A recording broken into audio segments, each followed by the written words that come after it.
Hi, I'm Al Bartle. I'm with Smith School of English in Okamoto, Japan. Welcome to another fun TOEIC English listening practice, part 4. We're going to move quickly today, so take notes and be ready to answer the questions. Okay, let's go on. Back at RoboVentures, the prototype of the English-speaking robot is ready for the first design review. It's 9 a.m. Monday morning, and exactly 6 weeks since Tom's boss gave him a month to achieve some important improvements, or the project would have been scrapped. Luckily, that wasn't necessary since Tom and his team were able to make the needed improvements in time. Tom's team has set up the robot in the front of the room. It is seated behind a table, and Tom uses a laser pointer to point to a presentation on the big screen behind the robot. He carefully explains the progress to date, and then his team prepares for the demonstration of the robot's ability to carry out a conversation. The subject chosen was a simple one about the weather. The robot begins by asking one of Tom's engineers, Mr. Chang, what the weather forecast is for Tuesday. Mr. Chang says the forecast calls for it to be cloudy in the morning, followed by rain in the afternoon. The robot asks Mr. Chang, what about the temperature? Mr. Chang answers by saying it will be a low of 12 degrees Celsius and a high of 22 degrees. Mr. Chang asks the robot if he is planning to play golf on Tuesday. The robot replies by saying, no, I lent my clubs to my friend Jim last week. Mr. Chang asks him if he wants to borrow his clubs. The robot says, no, I cannot use anyone else's clubs. Mr. Chang said, sure, I understand. Tom then suddenly asked the robot if he had spoken to Mr. Chang about the weather. The robot said, yes, I did. Tom then asked the robot what he and Mr. Chang had talked about. The robot said, Mr. Chang told me the weather forecast for Tuesday and asked me if I would play golf on Tuesday afternoon. The president of RoboVentures started clapping his hands, and everyone started applauding too. Tom felt great. Then everybody stood up and gave him and his team a standing ovation. When the applause died down, the president walked up to the front of the room and congratulated Tom and shook his hand. Tom thanked him and said that he wanted to continue with the presentation to explain the next steps. The president said to everyone that he was proud of the accomplishments so far, and asked the others to listen carefully to the rest of Tom's presentation. Tom then explained that the first version of the robot would be able to discuss sports, weather, and food. He said that the other add-on modules for movies and music, history and geography, art and business would be made available within the first year after the robot goes on sale. He said that a lot of work is needed to decide the appropriate gestures and facial expressions for the conversations. As much as possible, these need to be kept simple. Currently, the robot makes a few facial expressions, but the program has not been written to enable it to move its hands or arms. That will take another month. That night, Tom met his wife Jane at Yagoto, his favorite Japanese restaurant. They sat at the counter and asked Koji, the chef, to make whatever he thought would be best for them. Chef's omakase, it's called. Okay. Tom said, the president of my company congratulated me and shook my hand today because my team and I hit a home run with the new project. Koji said, that's great, Tom, but don't stop working hard. You still have a lot of work to do. Tom nodded and said, you got that right.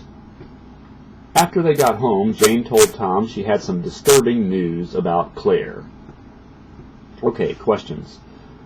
Answers follow after a pause. Number 1. What time was the meeting on Monday morning at RoboVentures? It was at 9 a.m. Number 2. What was the purpose of the meeting? It was to do the first design review of the English-speaking robot. Number 3. How long has it been since the boss gave Tom a month to save the project? It's been 6 weeks. Number 4. Was the project scrapped? No, it wasn't. Number 5. Where was the robot set up? It was set up in the front of the room behind a table. Number 6. What does Tom use to point to the presentation on the big screen behind the robot? He uses a laser pointer. Number 7. What subject was chosen for the conversation?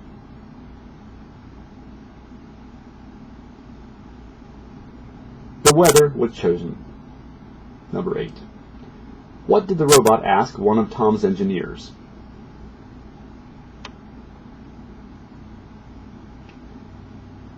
He asked him what the weather forecast was for Tuesday. Number 9. What was the engineer's name? His name was Mr. Chang. Number 10. What did Mr. Chang say the weather would be on Tuesday?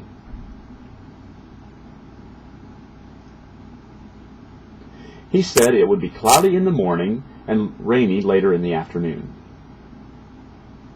Number 11. Did the robot ask about the temperature? Yes, it did. Number 12. What does Mr. Chang ask the robot?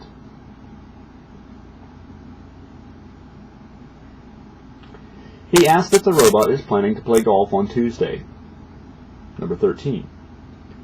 Why can't the robot play golf on Tuesday?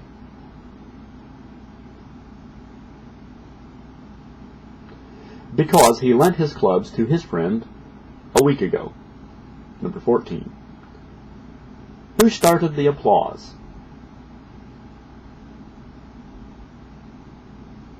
The president of RoboVentures started it.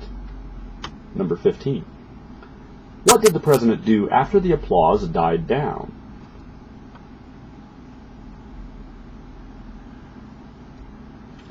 He walked to the front of the room and congratulated Tom and his team. Number 16.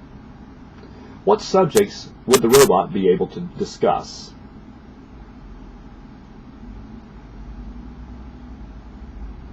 It would be able to discuss sports, weather, and food. Number 17. What are the subjects to be included in the add-on modules within the first year?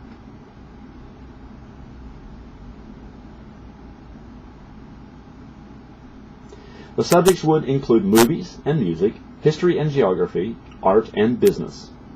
Number 18. According to Tom, what would require a lot of work?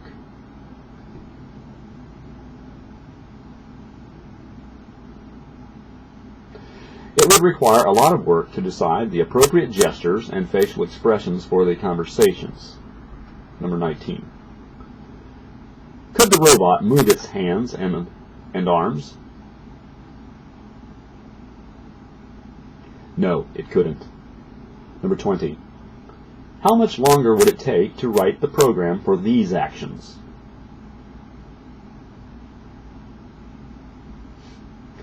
It would take another month. Number 21. Where did Tom and his wife meet for dinner that night?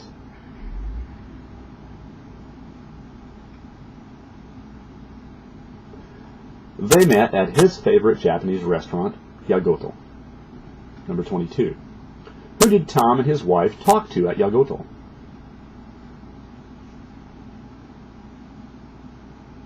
They talked to the chef, Koji. Number 23. What kind of news does Jane have for Tom after they get home?